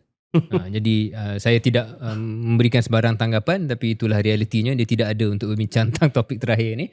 Tapi dia sebalik jenaka tersebut benda yang serius lah. Benda yang serius sebab ini adalah krisis yang menyelubungi Angkatan Tentera Malaysia secara keseluruhannya. Dia bermula sebenarnya dengan benda lain, iaitu whistleblower Cikgu Bat sendiri yang mula mendedahkan bahawa ada kartel dalam sistem perolehan ketenteraan pertahanan negara kita, membawa kepada penahanan 17 orang tak silap saya, dan dalam satu pengarah syarikat yang berkaitan dengan krisis ini ataupun skandal ini. Kemudian Panglima Tentera Darat direhatkan dan sepatutnya beliau naik jadi PAT, tapi ditangguhkan dan sekarangnya mungkin barangkali tidak akan berlaku lah. Iaitu Panglima Tentera Darat bekas Panglima Tentera Darat Jeneral Tan Sri Muhammad Hafizuddin Jantan, yang akhirnya juga telah ditahan beberapa hari lepas bersama dengan 2 orang isterinya oleh SPRM untuk membantu siasatan. Jadi dalam konteks skandal rasuah ini ataupun skandal perolehan SPRM ini, perolehan aset ketenteraan ini, datang pula sekali dengan pendedahan video aktiviti-aktiviti yang tidak manis ataupun tidak bermoral dalam pengkalan tentera sendiri. Jadi kita nak tackle yang mana dulu? Mungkin kita tackle isu rasuah dululah. Isu rasuah dulu. Secara ringkas saya rasa pandangan saya tak adalah berbeza dengan orang lain. Kecewa sebab ini bukan aset biasa ataupun ini bukan benda kecil. Ini adalah berkenaan dengan aset ketenteraan. Dan kalau ada wujud, dan semua orang kata dah benda ni dah sedia lama wujud, satu kartel yang sampai ada bayar 50-60 ribu masuk akaun setiap bulan dan sebagainya, sudah tentu datang dengan kompromi quality aset tersebut, kesesuaian aset tersebut, dan ini adalah soal keselamatan negara. Jadi kekecewaan itu mungkin lebih besar daripada kalau skandal itu berkenaan dengan benda lain. Dan kedua ialah pembabitan mereka yang berada dalam jawatan tertinggi lah. Ini bukan kartel. Kan dia sebut kartel dalam kerajaan perolehan ni mereka yang di peringkat pertengahan. Tapi barangkali ada sebab untuk kita sangsi bahawa ia membabitkan mereka yang paling atas sekali. Mungkin saya dengan YB nak tambah. Dia saya ingat ada beberapa aspek lah. Of course perolehan tentera di Malaysia ni dah daripada tahun 80-an kita dengar pelbagai cerita lah. Kemudian isu kapal selam, kemudian isu LCS, sampai hari ni lah. Jadi satu, saya ingat antara perkara yang menjadi amalan biasa di negara kita, saya dulu pernah jadi pengerusi tahun 2019 rasanya, pengerusi jawatankuasa pilihan khas pertahanan. Jadi kita ada went through LCS lah, tapi tak sempat, dan Sheraton. Tapi yang kita dapat tahu ni, satu ni amalan revolving door, yang mana mereka yang bersara pangkat-pangkat tinggi daripada tentera, kemudian mereka akan dapat jawatan-jawatan, sama ada dalam GLC berkaitan ketenteraan ataupun syarikat swasta. Itu berlaku dalam semua bidang di Malaysia sebenarnya, bukan hanya tentera. Tetapi mungkin saya ingat perlu kita fikir cooling off period. Jadi dan bila dah bersara tu tak terus boleh jadi director syarikat atau advisor syarikat. Yang berkaitan lah. Kalau dia daripada tentera, dia nak masuk syarikat lain, tak ada masalah mungkin. Kita pun tak nak menghalang kejayaan orang. Betul. Tetapi kalau sekurang-kurangnya bagi sektor pertahanan, ni lagi satu, kalau boleh banding, kalau panglima, your panglima yang paling tinggi bersara, you were his junior. Dan suddenly dia masuk pihak sana, swasta datang lobby projek. You have always been in a situasi hubungan hierarki. Mungkin daripada awal you masuk junior, dia dah jaga you dan sebagainya. Jadi susah untuk nak keluar daripada, mana-mana situasi pun susah, tapi dalam ketenteraan dia lebih susah. Jadi soal revolving door ni mungkin dan perlu cooling off period tu perlu difikirkan lah. Di beberapa negara ada dibuat. Kedua, kalau kita lihat, saya tak nak ambil contoh Singapura semata-mata, tapi dalam hal ini macam kita tahu satu lagi, sebab perolehan tentera ni nilai dia besar dan dia memang sulit. Takkanlah kita nak kongsi di peringkat umum. Biasanya itu pun alasan dan sebab yang digunakan. Betul. Jadi kalau nak dibuat, tetapi kalau ada another third party, so misalnya di Singapura dia ada satu agensi perolehan tentera yang bukan sebahagian daripada MINDEF ataupun Angkatan Tentera sendiri. Adalah wakil MINDEF dan sebagainya, tetapi dia ada banyak lagi check and balance. Mungkin itu juga kita boleh fikirkan supaya wujud. And of course they can operate dengan kerahsiaan. Itu kita tak persoalkan lah sebagai institusi kerajaan. Tetapi at least ada satu check and balance lah. Jadi saya rasa sebab time to put a stop. Kita pun tahu situasi ketenteraan kita daripada benda-benda paling asas. Saya dengar kadang-kadang soal peluru. Maknanya kita risau kalau kita diuji. Kita nasib baiklah, beruntung bahawa orang kata apa, Malaysia masih lagi aman kan? Tapi dengan situasi dunia hari ni, kita tak tahu apa akan jadi. So we want our military to be at the best. Dan kita tak mahu makna kita punya kapal, kita punya peluru, kita punya malah kadang-kadang orang cerita seragam, boot tidak dapat mencapai piawai yang terbaik. Sebelum Zaidir mungkin masuk, saya terpanggil untuk ingat titah Yang di-Pertuan Agong bila YB Nick bangkitkan tentang pentingnya perolehan ini lebih tepat dan telus dan bukan dipengaruhi oleh faktor-faktor yang tak sepatutnya. Titah Yang di-Pertuan Agong pada tahun lepas sewaktu membatalkan pembelian helikopter Black Hawk yang lama, Yang di-Pertuan Agong tuanku sebut dari titah, saya percaya ini semua berlaku kerana di Kementerian Pertahanan penuh dengan ejen atau bekas general yang menjadi salesman. Malah ada syarikat penjual kain pun masuk hendak jual drone. Jadi kalau Yang di-Pertuan Agong pun dah mempunyai pandangan dan sudah sedar dan nampak benda ni dan sedia untuk titah sebegitu, memang jelas benda ni diketahui lah oleh mereka yang tahu dan memang serius. Kedua ialah apa yang YB Nick sebut tadi tentang kita kena pastikan apa pun kita jaga kerahsiaan. Dan ini menjadi salah satu faktor yang mungkin mereka yang mempunyai motivasi yang tidak murni menggunakan itu sebagai alasan. Dan menjadi lebih cynical YB bila kita lihat tentang kes parti YY ni lah. Kita gurau-gurau. Satu ialah soal tak bermoral tu. Nanti kita bincang tentang hal tu. Tapi mungkin sebelum kita pergi kat situ pun, kalau you buka pengkalan tentera dan orang luar, wanita yang menjadi penghibur boleh masuk ke kem tentera, bukankah itu juga risiko kerahsiaan yang akan terbocor? Sebab memang susah untuk masuk pengkalan tentera pun. Kalau kita YB ke, kita orang kerajaan ke, kalau tak berkait, susah nak masuk pengkalan tentera. Tapi if you are just an entertainer, menggunakan bahasa yang sopan, dan anda boleh masuk, bukankah itu juga membuka risiko? Saya tak kata benda ni berlaku, tapi kalau ada musuh-musuh negara yang mempergunakan individu-individu tersebut sebab tahu kalau ada cara boleh masuk dalam camp, itu juga sebenarnya lagilah lebih serius kerahsiaan itu daripada lebih telus dalam soal perolehan. Saya kena bagi caveat sebenarnya. Saya dalam bidang industri pertahanan. So antara kritikan tu ialah saya dalam bidang tu lah. Tapi ada jual blue lah. Saya tak jual blue. Bukanlah broker maut, tidak. Saya lah, mungkin penonton tak tahu, sebenarnya saya latar belakang saya ni jurutera elektronik. Dan saya sebab tu pakai BlackBerry kan? Sebab tu pakai ni. Saya jurutera elektronik. Saya banyak buat reka bentuk lita elektronik untuk tenteraan. Tapi sekarang saya dah banyak kepada komersial, tapi dalam syarikat yang berkait dengan MINDEF juga. Cumanya saya faham tentang kegusaran mengenai revolving door. Dan untuk makluman, saya banyak bekerja dengan bekas-bekas pegawai. Cuma bila kita ingat, bila dia masuk balik ke industri, selalu kita bayangkan panglima ke apa, tapi kita jangan lupa juga orang yang dah 10 tahun, 12 tahun servis, major, colonel, lieutenant commander misalnya, dia orang pun nak ada dia punya kerjaya juga. Dan saya setuju, okey, kita faham mungkin ada mekanisme yang lebih ni, tapi dua kadang-kadang kenapa syarikat pertahanan suka ambil dia ni, dan juga kenapa mereka tak banyak pilihan pun. Pertamanya, kalau syarikat pertahanan kita nak reka bentuk satu sistem, kita nak pengalaman input daripada orang yang pernah pakai. Itu yang pertama.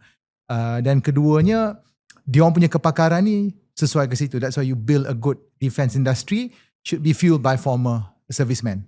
Tetapi itu tidak menidakkan atau tidak seharusnya menghalalkan salah laku ataupun kabel misalnya. Dan ada disebut tentang pembelian-pembelian kalau kita tak ada pihak ketiga. Saya tak pasti sangat apa detail. Sebab kita tengok apa Cikgu Bah cakap dan dia tunjuk tu, dia padamkan nama syarikat. Jumlah pembelian macam mana. Tapi kalau tak silap saya, semua perolehan besar memang ada jawatan kuasa khas. Under payroll. Ini mungkin kita spekulasi sekarang ni. Ada mungkin yang lebih yang kita tengok ialah yang mana pembelian tidak perlu payroll. Maknanya pembelian kecil-kecil. Mungkin sebab tu ada 17 syarikat. It's the small ticket items that didn't go through the system. Kalau kita nak berlaku penambahbaikan di situ. Contoh kalau kita beli jet pejuang 28. Kalau buat benda dodgy, kantoi lah. Kantoi. Memang semua akan tengok. Ada 10 kontraktor akan lawan benda tu. Contoh kita beli dengan Korea. Korea dah umum dah. Kita akan export. So, the details is usually that. So, kerahsiaan tu mungkin kerahsiaan apa elektronik kita pakai dalam tu. Berapa banyak radar jenis apa. Frekuensi apa kita pakai. Benda-benda begitu. Tetapi, kalau kita nak tengok penambahbaikan ialah proses perolehan khususnya untuk yang kecil-kecil ni. Yang macam, tak memerlukan kerahsiaan lebih. Betul. Macam beli boot. Kadang-kadang kita nak mudahkan. Satu juga kita jangan kita kena faham, kita kena kita kena imbangi kuasa untuk semak dan imbang dan kuasa untuk seorang panglima atau pemimpin tu membuat keputusan cepat. So kita kena imbang di situ. Dan saya setuju. Cuma itulah. Tapi alang-alang kita dah ke sini sebab kita berkait dengan parti lah apa semua ni. Agak risau sebagai orang awam dan orang luar dan juga dalam industri pertahanan, iaitu reputasi ATM. Dan dia sebenarnya menjangkau lebih daripada Panglima Tentera. Dia mula dengan kes UPNM, Zulfarhan. UPNM. Kemudian kes buli tu datang lagi dalam bentuk orang ada tekap setrika. Kemudian kita ada dengar ada pendaratan cemas helikopter, ada kapal karam sebab aset lama, penangguhan LCS, kemudian ada FA-18 terhempas. Sekarang kita pula dengar FA-18 tak dapat beli daripada Kuwait sebab dia belum dapat dia punya Eurofighter. Mungkin ada yang tak tahu, tapi sebenarnya kita MiG-29 kita dah tak terbang dah. Jadi ada kelompongan besar aset ketenteraan dan juga satu macam mana orang tengok reputasi ATM. Saya nak tengok secara positif, ini cabaran untuk Panglima baru dan juga Menteri Pertahanan yang ada sekarang ni untuk mereka bentuk ataupun come up with an plan, bukan sekadar 1-2 tahun, bukan sekadar proses perolehan atau pelantikan pegawai. Tetapi kalau baca kertas putih pertahanan, Defense White Paper, PH 1.0 lu tulis, Liu Qintong rasanya, dia ada satu terma angkatan masa hadapan. So kertas putih pertahanan banyak tengok tentang teknologi, tentang strategi, tentang apa doktrin pertahanan. Mungkin kena tengok juga doktrin ataupun falsafah kemanusiaan. Apa jenis, bila angkatan masa depan, apa jenis askar yang kita nak tengok? Apakah peranan pegawai, apa peranan lain-lain pangkat? Dan saya tahu, saya lari sikit, kita risau tadi kalau orang masuk angkatan tentera, spy ke apa ke. Sebenarnya risiko paling besar, kalau tanya saya lah sebagai seorang jurutera, this one. WhatsApp. Itu lagi besar. Tahu nombor phone, banking transaction apa semua. Jadi kalau pegawai tentera kanan yang tak celik IT, tak fasih teknologi, senang lah. Spy tu tak perlu pun nak bercinta ke apa. Pinjam dia WhatsApp, orang tu terdownload PDF, dah habis. Dapat, dah boleh tahu semua benda apa Panglima cakap misalnya. Kemudian kenapa penting, saya tahu saya ni bunyi macam agak high level ke apa, tetapi kenapa budaya kepimpinan tentera tu kita kena tengok, sebab dia kena serasi dengan teknologi. Saya suka tengok teater Ukraine-Rusia, Russia-Ukraine War. So masa awal peperangan tu, Rusia dia gunakan doktrin masa zaman Soviet Union, iaitu dia akan tembak artileri, dia akan hantar misal, lepas tu dia hantar armor banyak. So tu doktrin dia. Bila dia berdasarkan doktrin itu, peranan pegawai lain-lain pangkat, sarjan, dia tak ada one officer lah, tak, semua bergantung kepada pegawai, lieutenant ke atas. So bergantung kepada situ.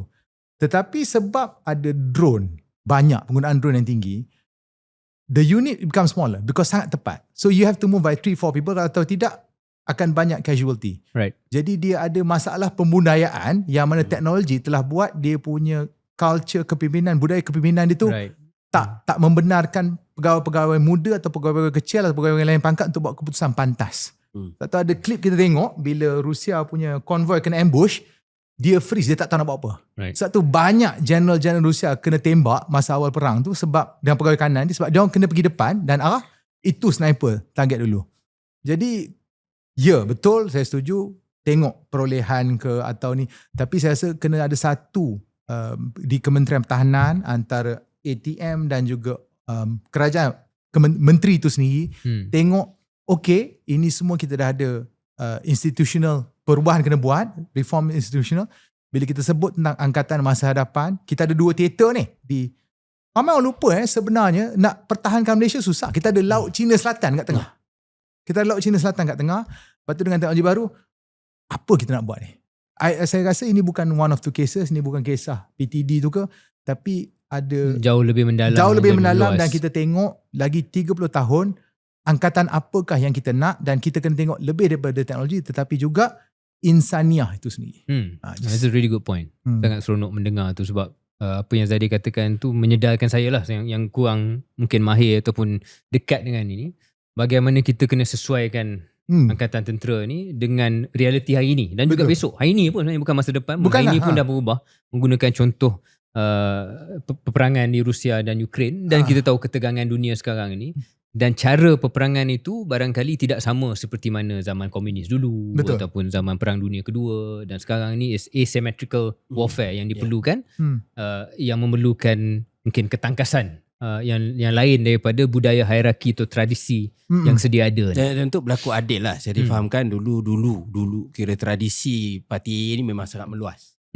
Secara rasminya dah diharamkan, kita pun ada core agama, kagat, tetapi makna yang kita dengar cerita ni, kadang-kadang commanding officer, CEO, kalau dia membenarkan ia berlaku atau pejam sebelah mata sebab dia melibatkan nak masuk dalam camp, CEO kena approve lah kan. CEO kena approve. No way dia boleh masuk. So, kalau setengah tu mungkin dia rasa ini tradisi, ada alasan bersosial secara terkawal apa.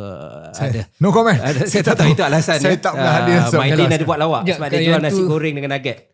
Makanan yang dikatakan makanan ruji parti ni adalah nasi goreng dan nugget.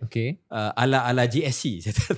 Itu yang saya tengok dekat TikTok. Maka Maidin itu dia buat, dia jual yang lain kalau nak bersosial secara terkawal, kita pun ada nasi goreng dan nugget juga. Tapi saya nak tahu, kalau itu bersosial secara terkawal, yang tak terkawal macam mana? Saya tak tahu. Dahsyat lah. Kita budak-budak baik ni susah nak faham. But on a more serious note, sebenarnya handphone tu sangat bahaya. handphone tu sebenarnya. Kalau Dia ada kamera, dia ada mic, dia ada mic, ada semua GPS. rahsia, dia ada nombor bank account, kita selalu terlepas pandang benda tu.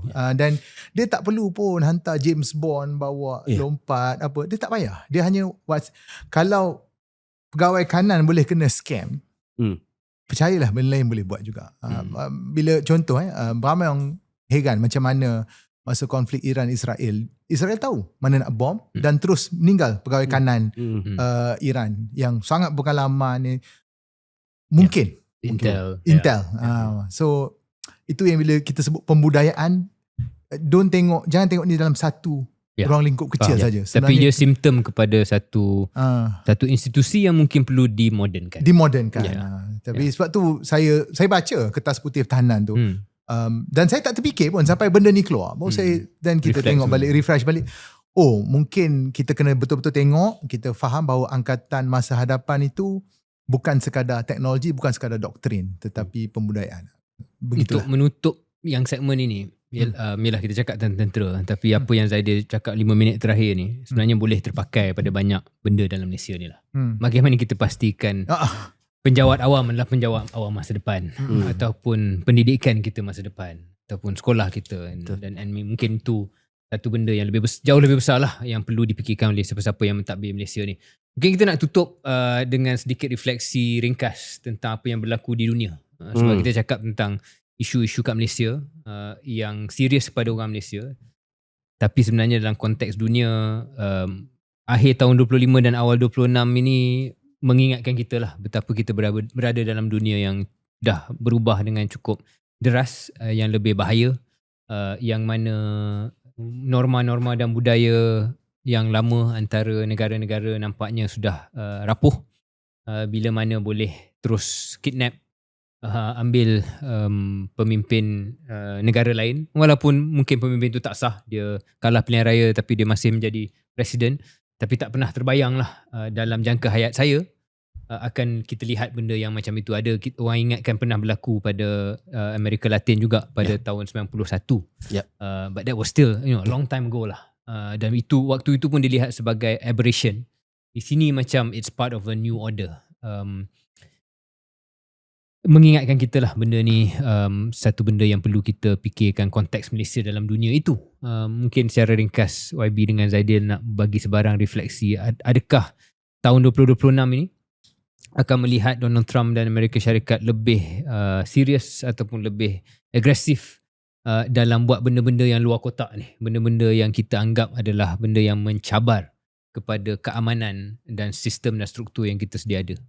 Mungkin dari konteks betul sebagaimana Syaril sebut tadi, apa yang berlaku kat Venezuela tu bagi Amerika tak terlalu luar biasa sebab pernah berlaku, di mana Amerika nak pertahan dia punya dominance di hemisfera barat. Apa dulu Monroe Doctrine, sekarang dia panggil Donroe Doctrine. Cuma yang saya bila baca ada satu analisis macam mana dia buat, how they plan tu dahsyat lah. Macam kalau tak tahulah, I mean it tells my age kan, ada satu movie Spy Game, Robert Redford dan Brad Pitt, young Brad Pitt lah, 2001 how they went to, waktu tu konteksnya dia nak rescue Robert Redford dekat China, Brad Pitt dekat China. Dan but the way they plan macam mana nak ambil Maduro tu, dengan walaupun Maduro dah tukar tempat tinggal tiap-tiap malam dan sebagainya, tiap-tiap malam tukar, but they managed to go in, dapat blackout. Sama lah, Intel lah, confirm ada Intel lah. Ada orang dalam, yang kata apa, bodyguard ke apa. It's always a human element lah.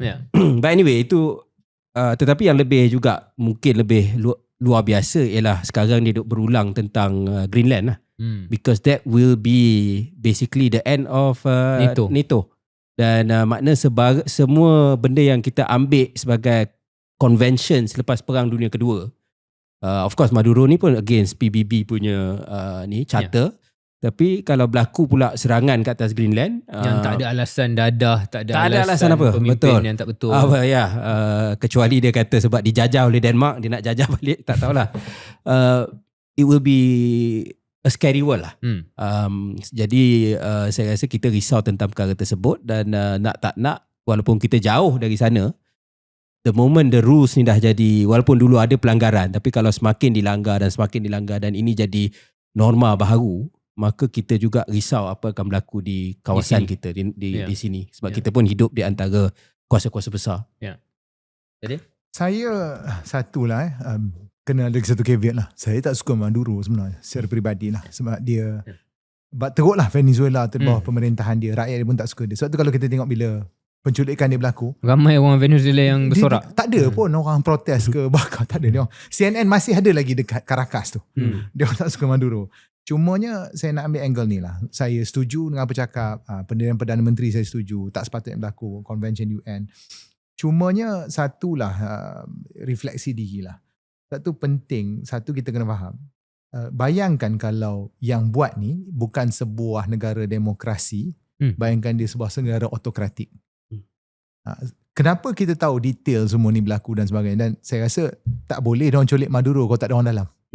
Mesti ada punya kemungkinan besar ada orang dalam bagi Maduro tu lah, sebab dia tak popular kan, dan dia kalau tengok macam dia nak ambil Greenland, dia kena melalui Kongres, ada perdebatan. Kita YB Azmi, saya, Syarif tahu sebab kita tengok perbahasan yang banyak dalam media. Hari-hari dia punya talk show boleh persoalkan dia punya presiden. Dia ada ketua pembangkang, parlimen, senate boleh panggil komiti special. Dia boleh panggil Pete Hegseth, defense secretary, datang war secretary datang kena jawab. Betul ke kamu bom Venezuela, kamu langgar undang-undang ni? Dan dia marah pada Rubio, dia boleh sebab dia kata Rubio menipu. Dia orang boleh. Jadi itulah, walaupun saya pergi klien sikit, sebenarnya orang kata kita tak peduli, kita perut nasi je, kita benda-benda macam ni, reformasi institusi ni tak penting. Tapi sebenarnya sangat-sangat penting, berkaitan dengan kita punya perut nasi, berkaitan dengan hak kita. Jadi betul apa yang dibuat tu kita risau, tetapi nasib baik dia dalam konteks ruang lingkup sebuah kerajaan yang ada semakan institusi yang berimbang. Tu dia Zaidil mempertahankan Amerika Syarikat. Tak, maksud saya kita tak boleh kawal apa Amerika Syarikat buat. Kita boleh protes, kita boleh tak setuju. Itu kita faham. Tetapi kita boleh kawal bahawa dalam Malaysia juga mesti ada institusi yang kuat juga untuk semak. Sebab tu tadi kita mula bincang tentang reformasi institusi, saya sokong. Saya nak lebih kuat. So that's the context lah. Okey, jadi setakat itu saja episod kita. Terima kasih YB Nazmi, terima kasih Zaidil untuk bersama dalam episod pertama 2026 ni. Banyak topik yang kita bincang. Kita akan kembali ke udara beberapa hari nanti bersama dengan KJ, insyaAllah.